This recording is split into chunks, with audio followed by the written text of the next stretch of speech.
My name is Emma, and what was supposed to be the happiest day of my year, my birthday, became the day that changed everything. It started off normal. Quiet morning, hot coffee, a kiss on the forehead from my husband David before he went to take a work call. I was turning 32, and honestly, I wasn't expecting much. My parents had moved out of state a few years ago, and we'd grown a little distant. Still, we exchanged calls and gifts every year. Nothing too dramatic. That morning, a package arrived, a medium-sized box, about the size of a toaster. It was wrapped in elegant brown paper, sealed with red wax, and had my name written in calligraphy I recognized immediately, my mother's handwriting. I smiled. Maybe it was a photo album or something sentimental from my childhood. My parents were quirky like that. I brought it inside and placed it on the dining table. David came back into the room and froze when he saw it. "Where did that come from?" he asked, his voice tighter than usual. "It's from my parents," I said, gesturing to the handwriting. "My birthday gift, I guess." He didn't move. His eyes locked on the wax seal, and I swear he turned pale. His lips parted, but no words came out for a second. Then he said something I'll never forget. "Don't open it." I blinked. "What?" "Don't open that box," he said again, firmer this time. He stepped toward it, then toward me, like he was shielding me from it. I laughed nervously. "David, it's a gift from my parents. What's the matter with you?" He looked at me with such intensity that it startled me. "Can't you see it?" "See what?" He pointed at the bottom of the box. "That, right there." I bent down. There was a small black mark on the underside of the box, barely noticeable. A symbol I couldn't quite recognize. It looked like a triangle crossed with a line through it. I hadn't seen it before, but David clearly had. He stepped back again, rubbing his temples. "This isn't just a gift," he whispered. "This is a message. A warning." I started to feel cold, even though the sun was shining through the window. "David, you're scaring me." "I need to tell you something," he said, finally looking me in the eyes. "But not yet. First, we need to call someone." "Who?" "The police." My laugh this time was sharp, shocked. "The police?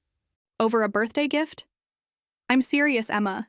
Call them. Now." That was the moment everything shifted.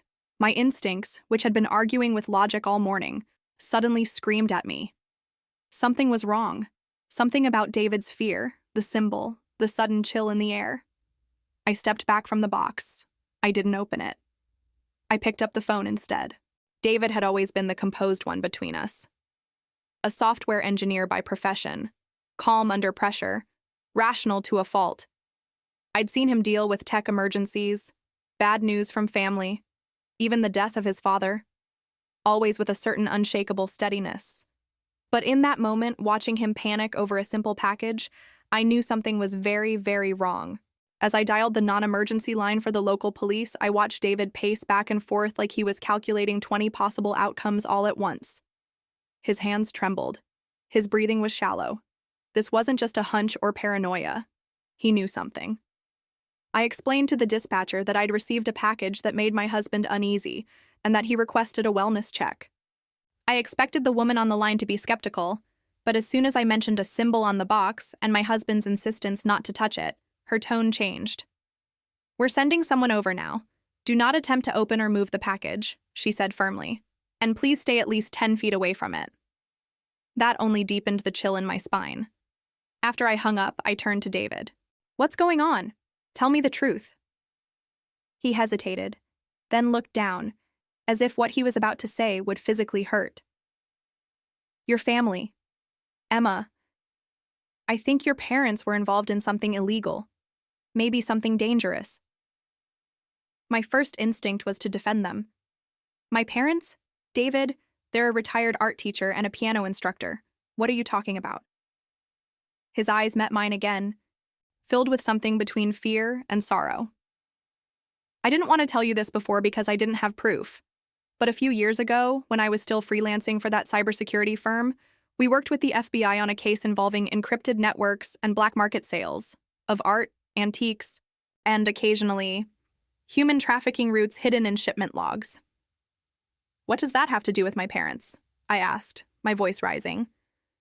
They were names on a list, Emma. Alias names, sure. But they matched with patterns in your family's mailing history, addresses, bank transfers. I tried to convince myself it was a coincidence. But when I saw that symbol on the box, he pointed to the black triangle and line again. I recognized it. It was flagged in 2 previous cases. One of them involved a woman who was poisoned through a mailed gift box. She didn't survive. I staggered backward, my mouth going dry. You think my parents would hurt me? David's face softened slightly. I think if they're being watched and they think you might talk, or if you know something you don't even realize you know, they might try to silence you. Or maybe the box was meant for someone else. I don't know, but I couldn't let you open it without warning you. I sat down hard on one of the dining chairs. My birthday, my family, my memories, they suddenly felt paper-thin and fragile. Like a stage set I was walking behind for the first time. We didn't speak for a few minutes. We just sat there, staring at the box as if it were a live animal waiting to strike. Then came the knock at the door. I stood frozen in place as the knock echoed through the apartment again, firm, deliberate, like the sound of authority. David moved first, walking cautiously to the door and peeking through the peephole. Then he turned back to me with a nod. It's them.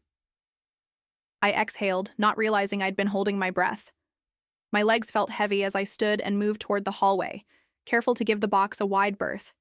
It just sat there on the dining table, still, quiet, deceptively harmless. But now every inch of it radiated danger. When David opened the door, 2 officers entered, followed by a woman in a dark blue jacket with the letters ATF emblazoned on the back. Bureau of Alcohol, Tobacco, Firearms, and Explosives. That wasn't comforting. The lead officer, a tall man in his 40s with a steady gaze, addressed us. We understand you've received a suspicious package. We need to examine it immediately. David pointed toward the dining room without a word. The agents followed, one of them pulling a small scanner from his belt and approaching the box cautiously. The room fell into a suffocating silence as we watched him wave the scanner over the package, slowly and precisely. The scanner beeped. Once, twice, then went silent. No explosives detected, the agent announced, which should have made me feel better, but didn't. The ATF agent stepped forward. What concerns us isn't necessarily a bomb. It's what the package may represent. We need to know more about the sender. It's from my parents, I said, voice trembling. They live in Oregon. I haven't seen them in person in over a year. Do they have any history of unusual shipments? Have they ever been involved in unconventional activities? I hesitated. Not that I know of, but my husband says he's seen that symbol on the box before. He says it was connected to an FBI case. The agent raised her eyebrows, then leaned in to inspect the black triangle and line mark. This one? Yeah, we've seen this. It's associated with a small international network, smuggling and message delivery through untraceable private parcels. I stared at her. Are you telling me my parents are part of some criminal syndicate? We're not making conclusions yet, she replied gently. But this mark is known to us. That's why we'll need to open the package, in a controlled setting. One of the officers began taking photos of the box while another gently lifted it using gloves and placed it into a clear protective container. I watched the entire process as if I were dreaming. None of it felt real. My birthday gift, once a symbol of love, had become an object of federal scrutiny.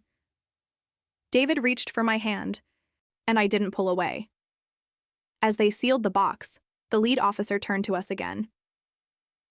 We'll be transporting this to our local field office for further analysis. Depending on what we find, we may need to bring you in for questioning. Questioning? I asked, shocked.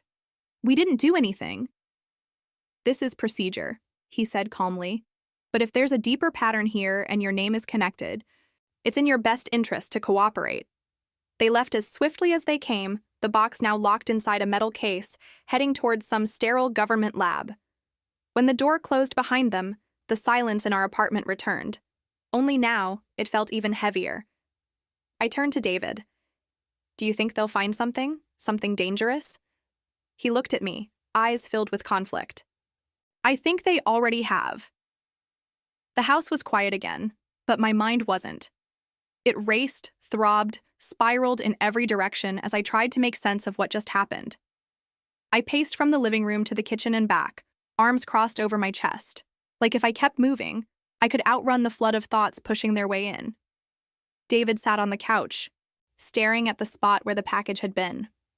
I could tell he was just as shaken as I was, but he was also holding something back. There was more he hadn't told me, and I was done waiting.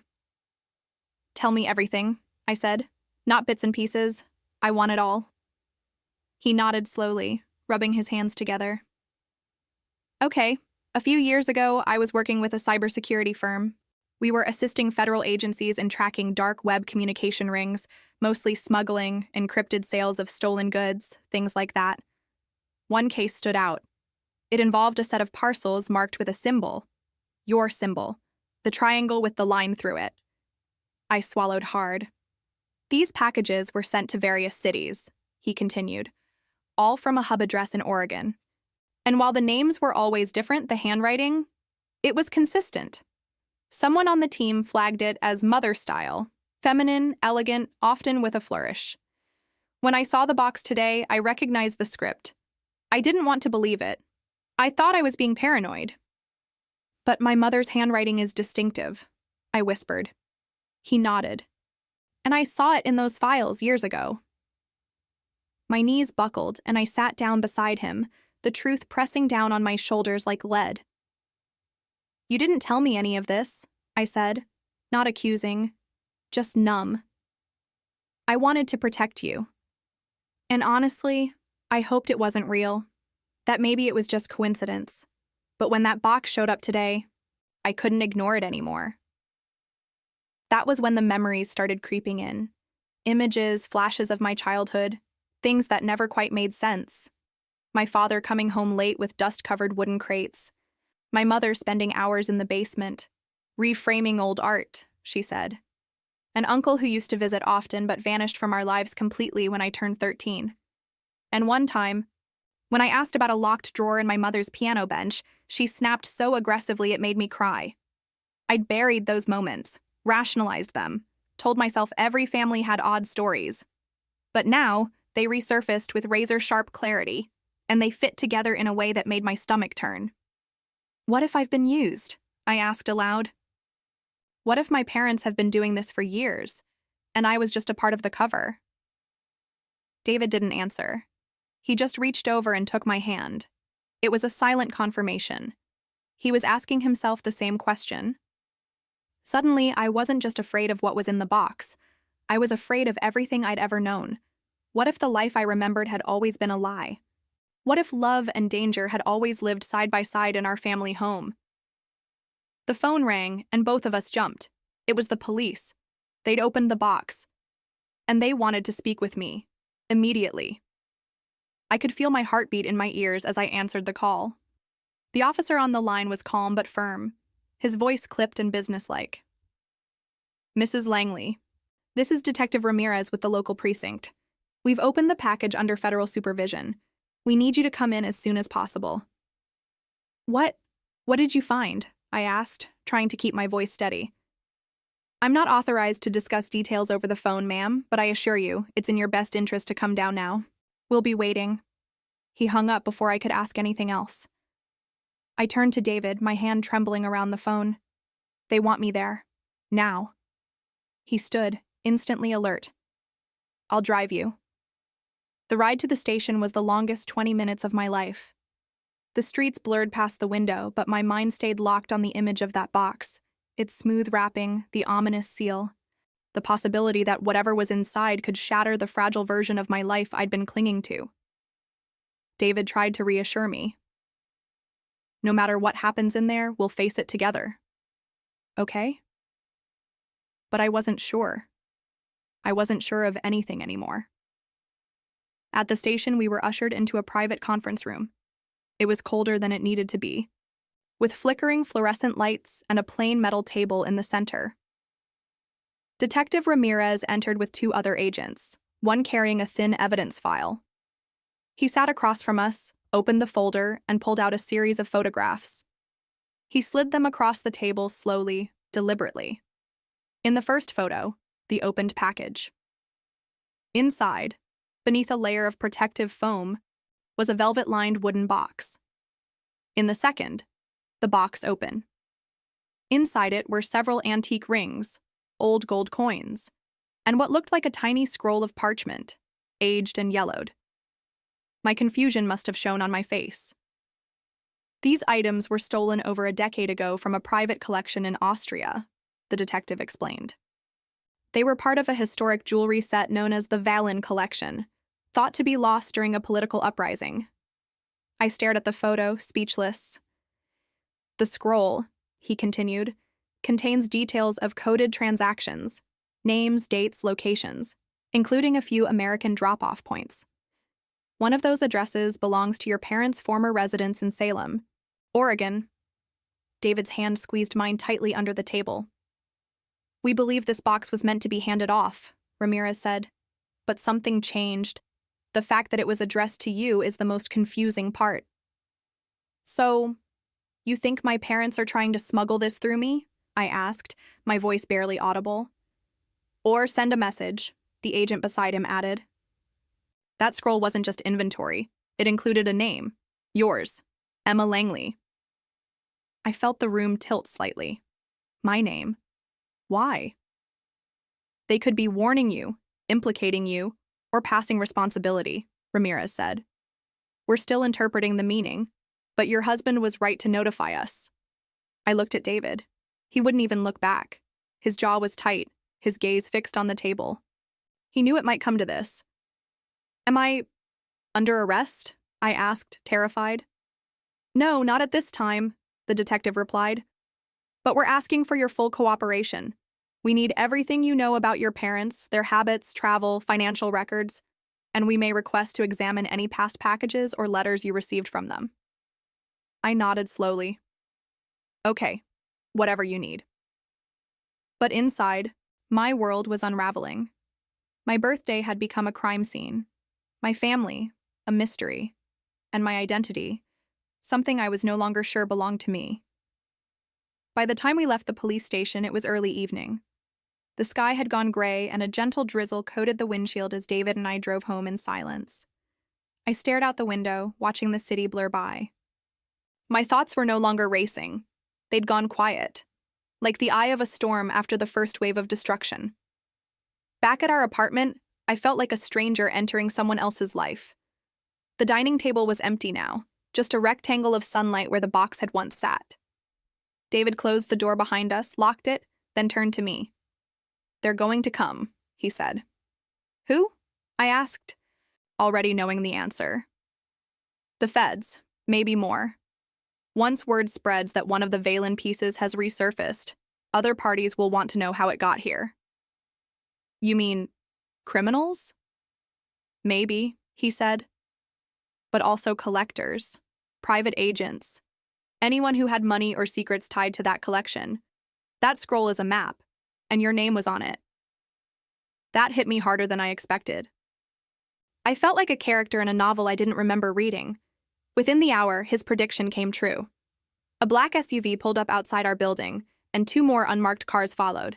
Men and women in dark suits filed into our complex, coordinated and precise.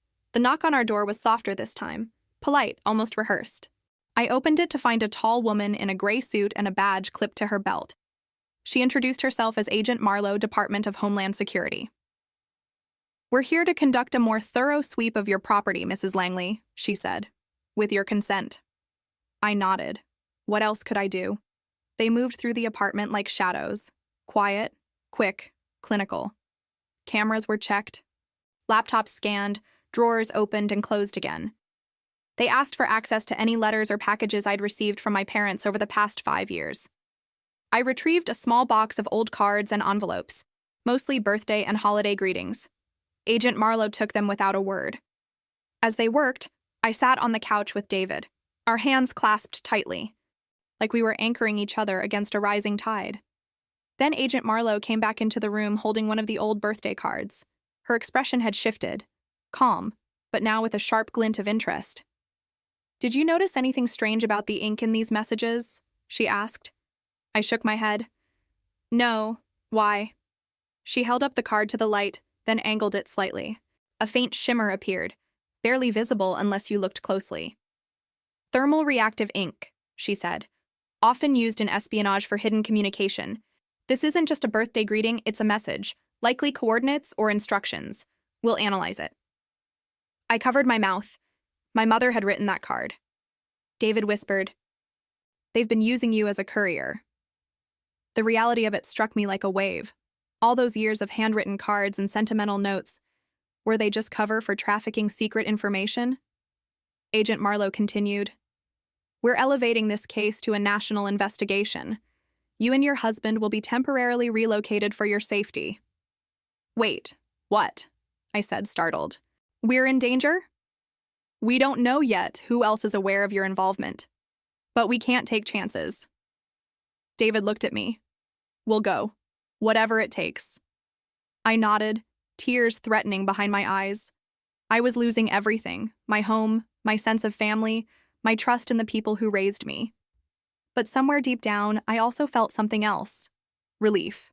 Because finally, the truth was surfacing. And even if it was ugly, it was real. The relocation wasn't dramatic. No helicopters or midnight getaways. Just 2 quiet DHS agents showing up the next morning to escort us to a secure residence 2 towns over. It was a small, furnished rental tucked into a cul-de-sac. Comfortable but bland, the kind of place built for anonymity. No framed pictures, no personality. A clean slate. That night, I sat on the unfamiliar couch in my borrowed living room and waited for a call from Agent Marlowe. She'd promised updates. I wanted them, but I also didn't. Because I already knew, deep down, that whatever came next would sever the final threads of hope I had left. When the call came, David sat beside me and I put it on speaker.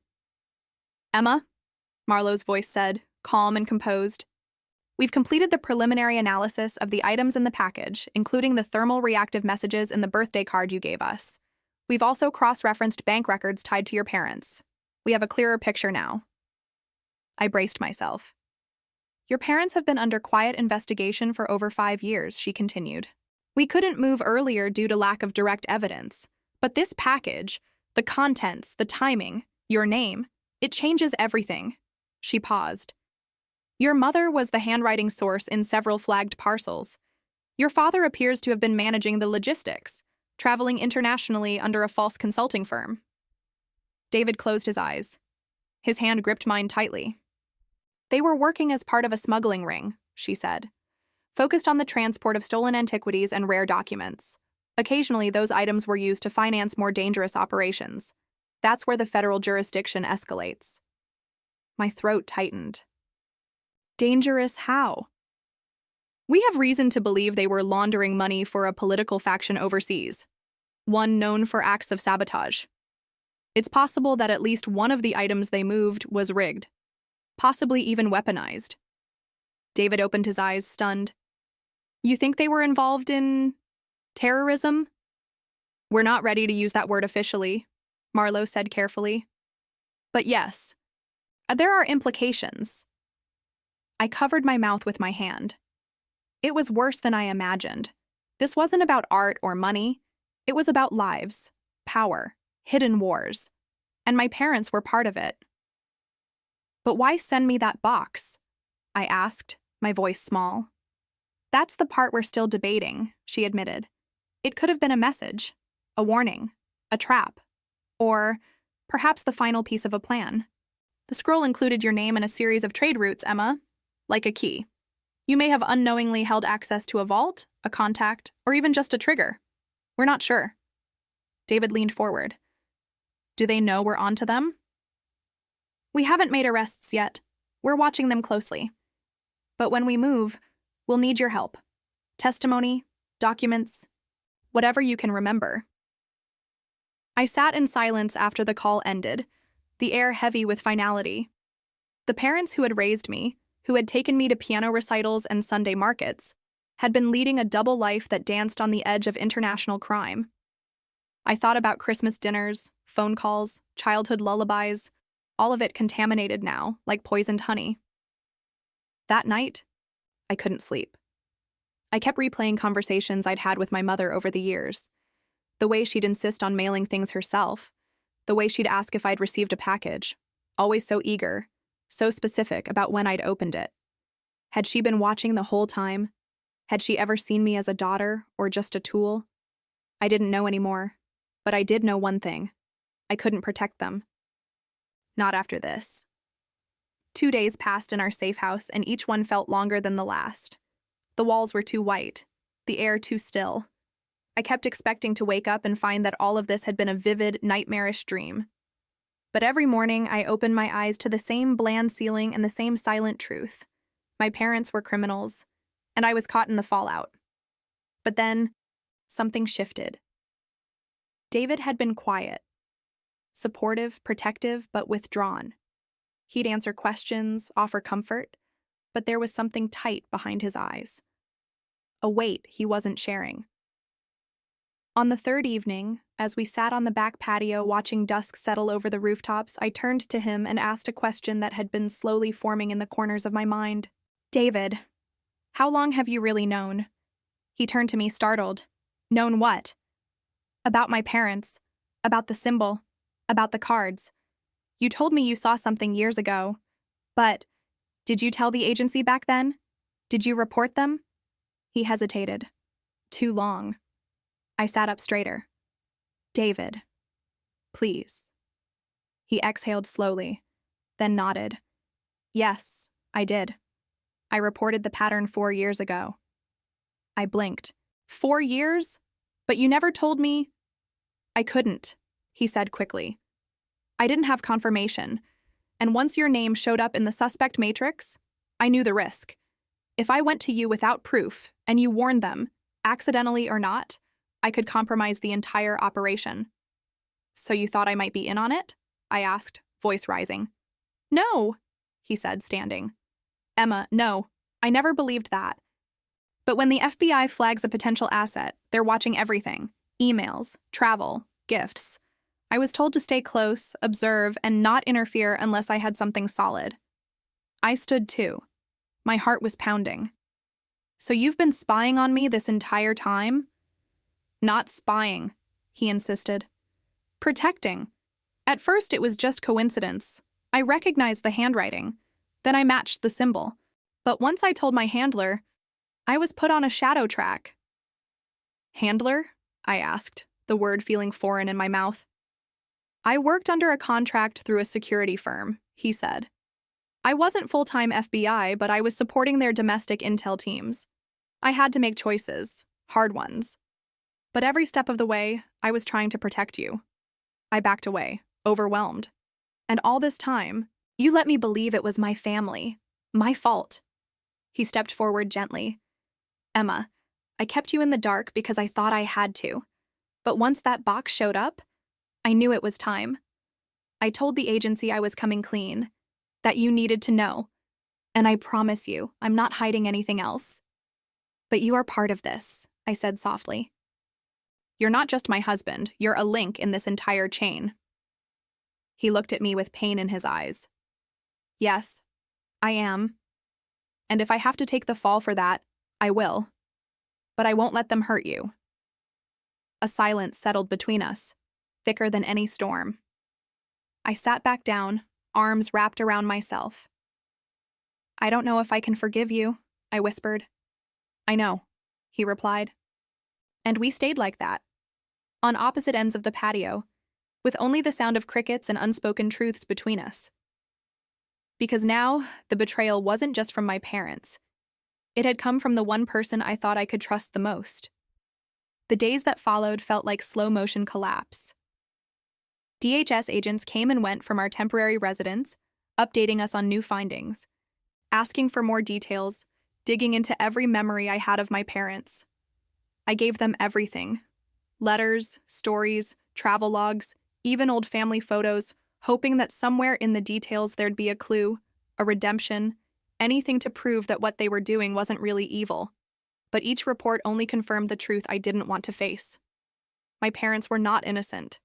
They had used their identities as gentle, intellectual retirees to smuggle stolen relics, launder money, and support foreign operatives with dark agendas. They weren't masterminds, more like key players in a larger game, but that didn't make them less guilty. The final blow came in a sealed envelope hand-delivered by Agent Marlowe. Inside was a copy of an intercepted letter, addressed to me in my mother's handwriting. It was dated just 5 days before my birthday. Dearest Emma, if this reaches you, it means we're in danger, that everything we've built is unraveling. You may not understand now, but one day you will. We had reasons for the things we did. We wanted to protect something greater than ourselves. I hope you'll forgive us. And I hope you'll remember that you were always our light. Love, Mom. I read it twice, then a third time. And I cried. Not for what it said, but for what it didn't say. No apology, no confession, just rationalization wrapped in sentiment. David read over my shoulder and said nothing. He knew better than to speak right then. Later that night, Agent Marlowe sat down with me at the kitchen table. She placed a document in front of me, a formal statement, a witness affidavit. This is your choice, Emma, she said. You're not under arrest, but if you sign this, you're cooperating with the federal investigation. Your testimony could help bring down the rest of the network, including your parents. I stared at the paper. Will they go to prison? If convicted, yes. Likely for the rest of their lives. My hand shook as I picked up the pen. Not because I was afraid of the legal consequences, but because I was afraid of what it meant about me, about the kind of daughter I was, about the weight of choosing truth over blood. David placed a gentle hand on my back. You don't have to decide tonight. But I did. Because I knew, deep down, that justice, real justice, wasn't always clean. It wasn't always satisfying. Sometimes it looked like betrayal. Sometimes it tore families apart. But it was still the right thing. And I couldn't protect people who had used me, lied to me, endangered others in the name of something I never agreed to. I signed my name. The room was quiet. And with that one motion, I severed the last tie to the people who raised me. I didn't feel free, not yet, but I did feel lighter. 1 week after I signed the affidavit, I received a call from Agent Marlowe. We've completed the full forensic analysis of the package contents, she said. Would you like to be present for the final debrief? I hesitated. The thought of seeing what was truly inside, the full weight of my parents' secrets, made my stomach turn. But I also knew I needed closure. Yes, I said. I want to see it. They arranged for a secure visit to the evidence facility. The room was sterile and cold, with walls of reinforced glass and metal lockers lined like coffins.